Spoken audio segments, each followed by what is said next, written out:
ഇത് തീ ചീറ്റുക എന്ന് പറഞ്ഞാൽ സർക്കസിലൊക്കെ പോയി കാണിക്കട്ടെ. പൊതു റോഡിലും പൊതു സ്ഥലത്തും അത് തീർച്ചയായിട്ടും അനുവദിക്കത്തില്ല. ഞങ്ങൾ ഉടനടി സത്വര നടപടി ഉണ്ടാവും.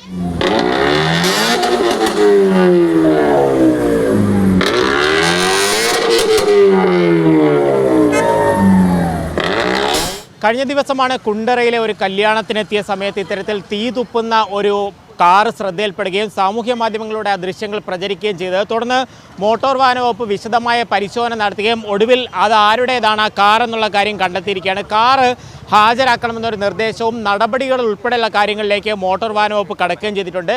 എൻഫോഴ്സ്മെൻറ്റ് RTO ആയിട്ടുള്ള ദിലുസാറിൻ്റെ നേതൃത്വത്തിലായിരുന്നു ഈ പരിശോധനയൊക്കെ നടത്തുകയും ചെയ്തത്. അദ്ദേഹം തന്നെ ചേരുകയാണ്. കുണ്ടറയിൽ വെച്ച് നടന്ന ഒരു സംഭവമാണ്. ആളുകളെയൊക്കെ ഒന്ന് പേടിപ്പിച്ചു. അവസാനം അയാളെ കണ്ടെത്തി. അയാളിലേക്ക് ഞങ്ങൾ എത്തിക്കഴിഞ്ഞു. ഞങ്ങൾ അയാളുടെ വീട്ടിലൊക്കെ രാവിലെ പോയിരുന്നു. അപ്പോൾ അവർ വാഹനം സറണ്ടർ ചെയ്യാമെന്ന് അവരുടെ മാതാവൊക്കെ ഏറ്റിട്ടുണ്ട്. അപ്പോൾ അതുകൊണ്ട് ഞങ്ങൾ അതിനുവേണ്ടി വെയിറ്റ് ചെയ്യുകയാണ്. അദ്ദേഹത്തിന് കിട്ടി. അദ്ദേഹം കുറ്റം സമ്മതിച്ചു. അദ്ദേഹത്തിന് ഫോണിലൂടെ ഹിയറിംഗ് നടത്തിയിട്ടുണ്ടായിരുന്നു. ഞാൻ അദ്ദേഹത്തിൻ്റെ ലൈസൻസ് സസ്പെൻഡ് ചെയ്യുന്നു. കൂടാതെ RC വാഹനത്തിൻ്റെ RC ബുക്ക്. വളരെ അപകടം ഉണ്ടാക്കുന്നതല്ലേ ഇത്തരത്തിൽ? തീർച്ചയായിട്ടും അതൊരു ഭൂഷണമല്ല.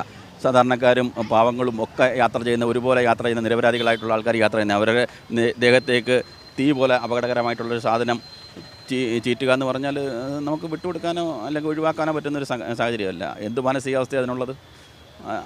അതിന് വിടുന്ന പ്രശ്നം ഉദിക്കുന്നില്ല. അദ്ദേഹം സറണ്ടർ ആയിട്ടുണ്ട്. അദ്ദേഹം കുറ്റം സമ്മതിച്ചു. ഇതൊരു പ്രത്യേകതരം കിറ്റ്, അത് ഓൺലൈനിലൊക്കെ വാങ്ങിക്കാൻ കിട്ടുന്ന ഒരു കിറ്റാണ് ഇത് ഉപയോഗിച്ചിരിക്കുന്നത്. ഒരു പ്രത്യേക സ്പാർക്ക് പ്ലഗ് ഉപയോഗിച്ച് പുറത്തേക്ക് ചീറ്റിക്കുന്നത്. അത് പുറത്തേക്ക് വിടുന്ന എമിഷൻ, അതിൻ്റെ അപകട സാധ്യത, ആൾക്കാരെ കണ്ടു ഭയക്കുന്നു, മോശം സന്ദേശം ജനങ്ങളിലേക്ക് സന്നിവേശിപ്പിക്കുന്നു. ഇതൊന്നും ഭൂഷണമല്ല. കർശന നടപടിയായിട്ട് MID ഉണ്ടാവും. എന്തായാലും ഇയാൾക്കെതിരെ എനിക്കൊന്ന് മറ്റും കുറേ ചലാൻസ് ഇതിലുണ്ട്. പുള്ളി ഒരു ഓൾട്രേഷൻ്റെ ഒരാളാണ്. വീല് മാറുക, ടയർ മാറുക എന്നൊക്കെ പറയുന്ന ഒരാളാണ്. അത് ഈ ഒരു ചെറിയ പ്രായത്തിലുള്ള കുട്ടികളുടെ ഒരു രീതിയാണ്. പക്ഷേ ഇത് അപകടകരം. ഇത് ചെറിയൊരു ഓൾട്രേഷനായിട്ട് ഇതിനെ കൂട്ടാൻ കഴിയില്ല. അതുകൊണ്ട് തന്നെ രജിസ്ട്രേഷൻ സർട്ടിഫിക്കറ്റ് ക്യാൻസൽ ചെയ്യുന്നത്. ഇനി എത്ര നാളത്തേക്കാണോ രജിസ്ട്രേഷൻ ക്യാൻസൽ ചെയ്യുന്നത് അത്രയും കാലവും വണ്ടി വീട്ടിനകത്ത് തന്നെ ഇട്ടിരിക്കണം. ഈ ഒരു നടപടി സമൂഹത്തിന് കൂടെ ഒരു മാതൃകയാകേണ്ടത്. തീർച്ചയായിട്ടും അപകടകരമായിട്ട് ഉള്ള ഒരു പരിപാടികളും അനുവദിക്കുന്നതല്ല. ഇത് തീ ചീറ്റുക എന്ന് പറഞ്ഞാൽ സർക്കസിലൊക്കെ പോയി കാണിക്കട്ടെ. പൊതു റോഡിലും പൊതു സ്ഥലത്തും അത് തീർച്ചയായിട്ടും അനുവദിക്കത്തില്ല. ഞങ്ങൾ ഉടനടി സത്വര നടപടി ഉണ്ടാവും. Thank you. പള്ളിക്കൽ സ്വദേശി മുഹമ്മദ് ഇർഫാൻ്റേതാണ് വാഹനം. അടുത്ത ദിവസം തന്നെ ഹാജരാക്കണമെന്നുള്ള കർശന നിർദ്ദേശം നൽകിയിട്ടുണ്ട്.